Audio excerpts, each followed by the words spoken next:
PNP. Yung kaso po nila sa Pasig po ay non-bailable po. So we don't want to run the risk na ilipat po sila doon po sa... Ano kaya mga kababayan, since PNP yung magbabantay, ano po?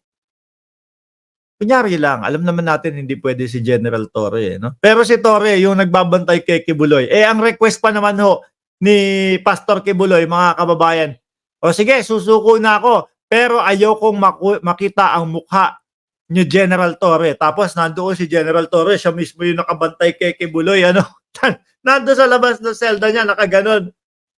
Oh, di ba? Siguro busit na busit ho si Kibuloy nun. No, biruin mo yung pinakaayaw mong tao, yung pa yung araw-araw at maya-maya mong makikita. Tapos ikaw nandoon sa oblo, walang magawa. Si Torre palakad-lakad dahil laya po. Iwas obstruction of justice at to justify mali ang pagsira daw sa compound, sabi ni Casa de Wego. Tuloy po, Ma'am Jean. Sa QC po, tapos mag-bail po sila at wala na pong control po doon yung PNP. We just have to really harmonize po itong mga court orders po na ito. Tungkol naman sa hiling ng kampo ni Kibuloy na house arrest o kaya Yan! Ito na nga po. Ako, mga kababayan, naniniwala ako na yung bahay ni Kibuloy, di ba sa KOJC po, mga bossing? Sa Kojic compound, doon siya madalas ho eh. So malamang sa alamang ho, doon din, ang daming tao nun. Parang ganun din ho, mga kababayan. Kung sakali na papayagan ho yung house arrest. Bakit pa kinuha? Bakit pa hinuli? Kung doon din po ang bagsak. lipat sa kustodiya ng Armed Forces of the Philippines, kinontra yan ng PNP. Kung Hindi, sa kustodiya ng AFP. ang security ang pag-uusapan ay napaka-secure ng Camp Crame. Marami na po tayong hinaus dyan ng mga... Ayan. Ayan. House arrest para kay Kibuloy. Papayag ba ang mamamayang Pilipino? Hindi. Mas bagay po yan doon sa kasama. Pantay-pantay dapat. Mayaman o mahirap, pantay-pantay. profile individuals at personalities at wala naman pong nangyari. So kung health concern ay napakalapit po ng PNP General Hospital. Anytime po ay po pwede pong silang i-address po doon at we could even put in place kung yung ambulance po na malapit po doon kung sa tingin nila na talagang nakikita natin na kailangan pa. Nang iharap kahapon si Kibuloy sa media, balot na balot siya at hindi rin ipinakita ang kanyang muka. Ayun sabi ko, si Kibuloy kaya ito? Bakit parang sobra naman? Grabe. Halos wala ka nang makita sombrero, agila. Ayan, si Inday Sara Duterte yan. Tapos naka-shades, tapos may mask, tapos may bandana, tapos naka-jacket. Siguro nahihiya po siya, mga kababayan, na mapicturean ng nakakulay orange. No? Tapos wanted. Ay, sandali. Bumalik tayo doon. Nahihiya ho siguro siyang makit. Ano ba yun? Nahihiya ho siguro siyang makita ng sambayan ng Pilipino na ganito ang itsura ho ni Pastor Apollo Kibuloy. Anong height niya? 5'7" si Pastor. Pinag-shades pa talaga, sabi. Kulang na lang talagang lahat balot no? Imamin nyo na kaya si Kibuloy. Hindi makahinga Hindi makahinga yan sa sobrang balot. Wala din. Papalag ang sambayan ng Pilipino. Papalago ang mamamayang Pilipino na hindi makita si Kibuloy ho.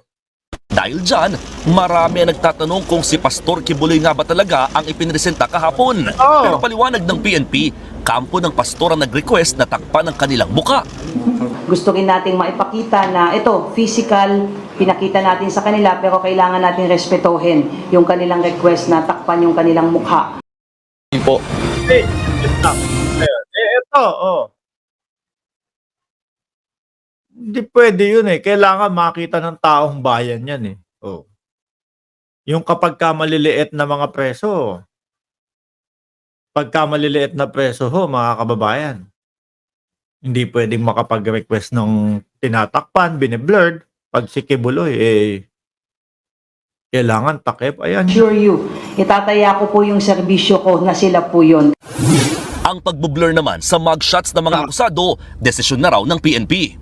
Bagamat sila ay hinuli because of alleged involvement sa isang particular crime, they still enjoy the presumption of innocence until proven otherwise po.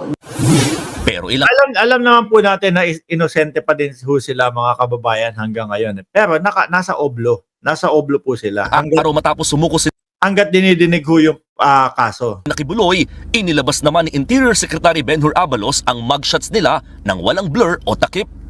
Oh, ayan po. Kay DILG, mga kababayan, inilabas. Walang takip. Pakita natin ha. Ng PNP. Bagamat sila ay hinuli Tanggalin muna natin. Tapos papakita natin yung kay Benhur because of alleged involvement sa isang particular crime, they still enjoy the presumption of innocence until proven otherwise po.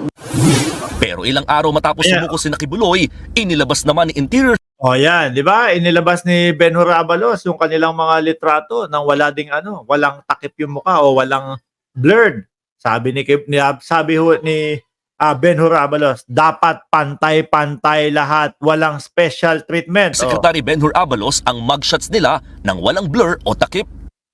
Wala pang reaksyon tungkol dito ang kampo ni Kibuloy.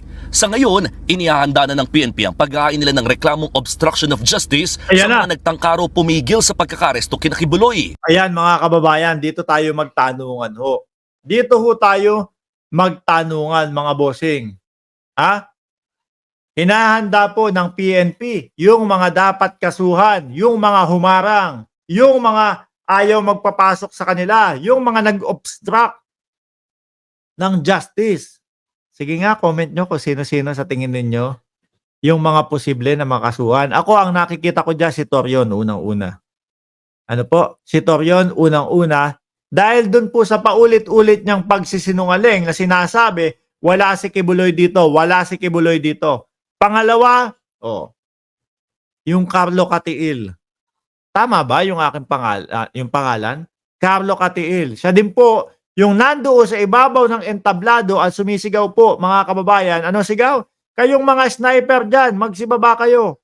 Hulihin nyo ang Pangulong Marcos. Siya ang sniperin nyo. Biruin mo. Inuutusan na tegihin po ang ating presidente. Pangatlo, yung mga vloggers, mga kababayan. Dahil sabi po ng kapulisan, kasama din sa makakasuhan, no? Ng obstruction of justice, yung mga nagsisinungaling at nagpapakalat ng impormasyon. Di ba po puro kasinungalingan ho sila? Mga kababayan. Ay, naku. Waiting ako dyan, mga bossing. Waiting po ako dyan, no? Malamang sa alamang ho itong mga ito, kanya-kanyang puslitan ho, kanya-kanyang taguan ho, mga kababayan. May bail ba ang obstruction of justice? Malamang may bail yan. Siguro, mga magbe-bail muna. Kung sakaling mag-bail yan, mga kababayan, sagot na ho nila yan sa sarili nilang pera. Sasagutin pa ba yan ni Kibuloy? Sasabihin ni Kibuloy,